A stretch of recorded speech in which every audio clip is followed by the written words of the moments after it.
बाभना के पुतावा लहंगा के लिया हीरा।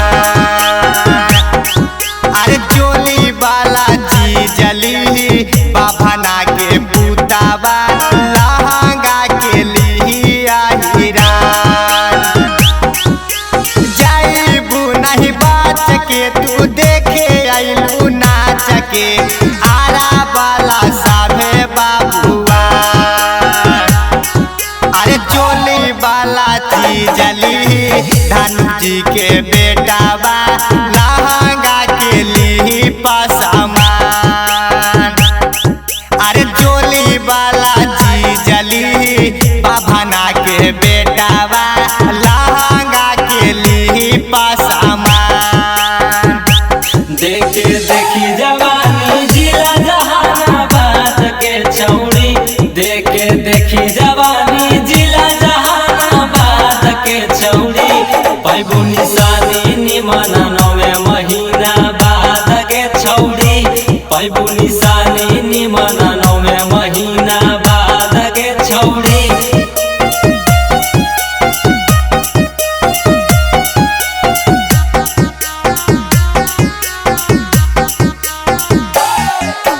जुमाई के खेमाई में जान जइहा छाउरी टकल बाड़े कुली तोर सामान। जुमाई के खेमाई में जान जइहा छाउरी टकल बाड़े कुली तोर सामान।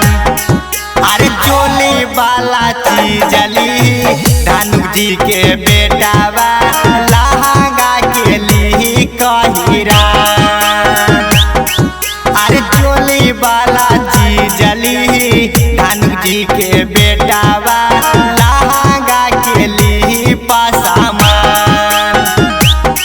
पकड़ाइल बाड़ू काहे गोविंदवा संग खरिहनिया में। पकड़ाइल बाड़ू काहे रोहितवा संग खरिहनिया में। पर्वतवा संग खरिहनिया में गिर के सवा संग खरिहनिया में। पकड़ाइल बाड़ू काहे राकेशवा संग खरिहनिया में।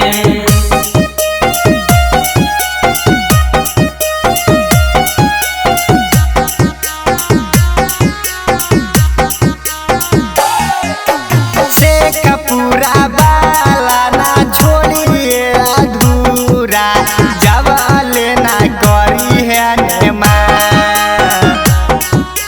से कपूरा बाला ना छोड़ी है अधूरा जवाले ना करी है नेमा। अरे चोली वाला चीज ली बाभना के पुतावा लहंगा के लिया हीरा।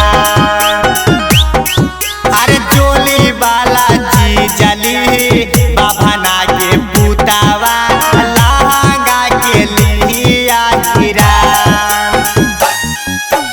छोट पेनी का पारा तू आयु नाचे छपरा बचे नहीं पैबू हमर जान। छोट पेनी का पारा तू आयु नाचे छपरा बच नहीं पैबू हमर जान। अरे चोली वाला चीज ली बाभना के पुतावा लहंगा के लिया हीरा। अरे चोली वाला चीज ली बाभना के पुतावा लहंगा के लिया हीरा। जाइबू नहीं बाच के तू देखे आइलू नाच के आरा वाला साभे बाबुआ। अरे चोली वाला चीज ली धनु जी के बेटावा लहंगा के ली पासमान। अरे चोली वाला चीज ली बाभना के बेटावा